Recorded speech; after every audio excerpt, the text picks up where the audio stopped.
Unfortunately, all the former education ministers have been coming here from Padma Raju to Smriti Irani to Prakash Javadekar. Unfortunately, Mr. Pradhan could not make it because he has been put on duty minister in waiting with the president. She is going for the first time to Odisha, to her village, and he belongs to Odisha. So he has been deputed as minister in waiting with her. He couldn't go. He wanted to come till before yesterday. We were trying to juggle the program, but First Lady or President of India cannot be without a minister. So he has been there, so he has given us a speech, sent little speech here. I would like to listen to Dharmendra Pradhan, who is going to give the speech here just now. Namaskar. Sri Prabhu Chawla ji, Editorial Director of New Indian Express Group, Dr. S. Vaidya Subramaniam, Vice Chancellor of Shastra University, friends from media and all the participants of the conclave. I am glad to be part of the 11th edition of ThinkEdu, which amplifies the passion for nation at a time when India is at the cusp of a tectonic and transformational shift. I would like to congratulate my friend Prabhu Chawla ji and his team for organizing ThinkEdu Education Conclave. His decade-long persistence in continuation of this conclave reflects his passion for India's education. I am also glad to launch Express Writings by Dr. Vaidya Subramaniam ji, Vice Chancellor of Shastra University.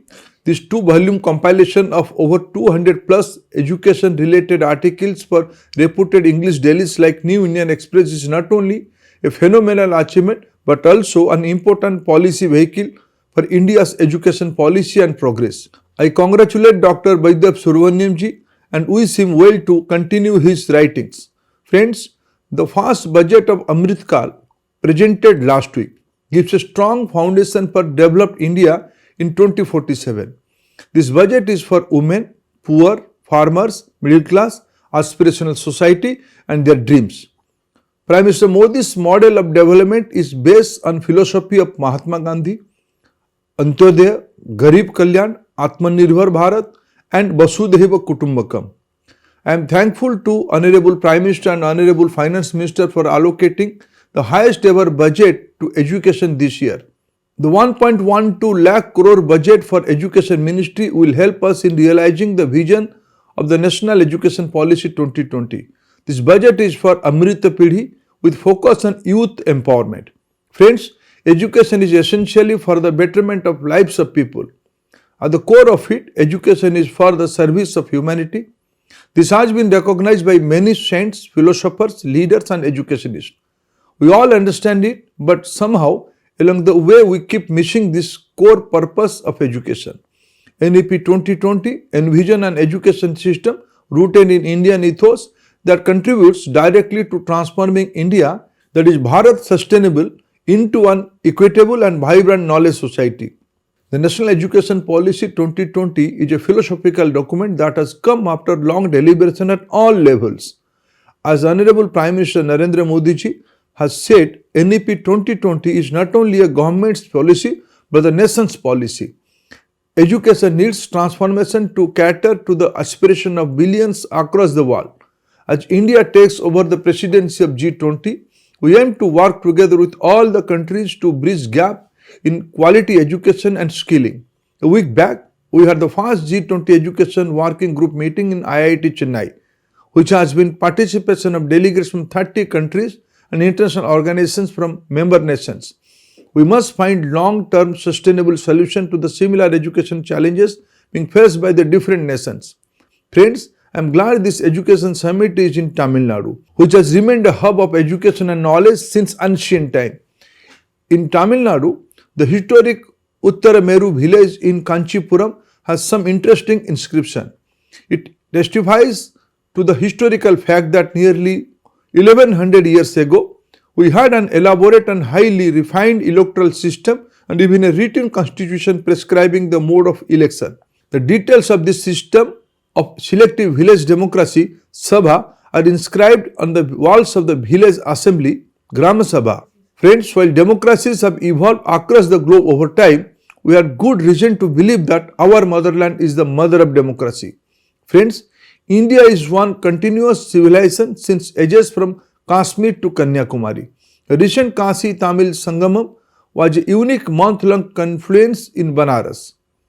It brought together diverse culture and costumes on a common platform connected together by the ancient and everlasting thread of Sanatana Dharma.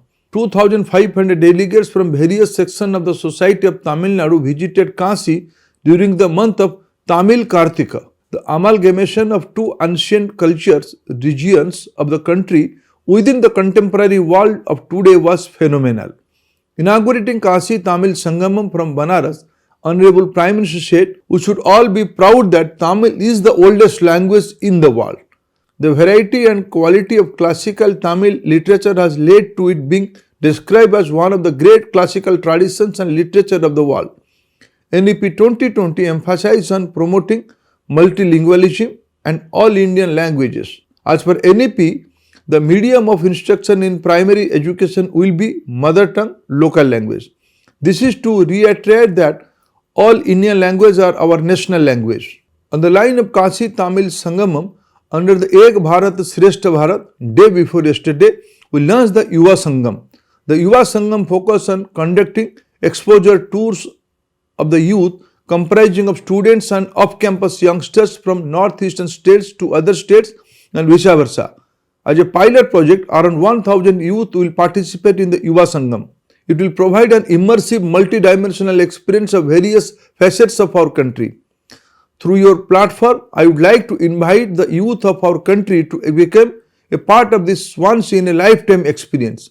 Friends, NEP 2020 develops our youth to be rooted in Indian history, yet can work for the solution of the challenges of 21st century, not only for India, but from the entire world. Our youth must aim high, moving beyond the mindset of job seekers to job creators. Our youth, and indeed every one of us, must see how our education can help us reach the last person. Only then can India regain its status as Vishwaguru, the guiding light of the world. Today's India must focus on the core of education as we develop our youth as global citizens, with the goal of improving ease of living for everyone, leaving no one behind India's growth story. And it is journey towards becoming a Vikasit Bharat by 2047. I once again congratulate the New Indian Express Group and everyone involved in this education conclave.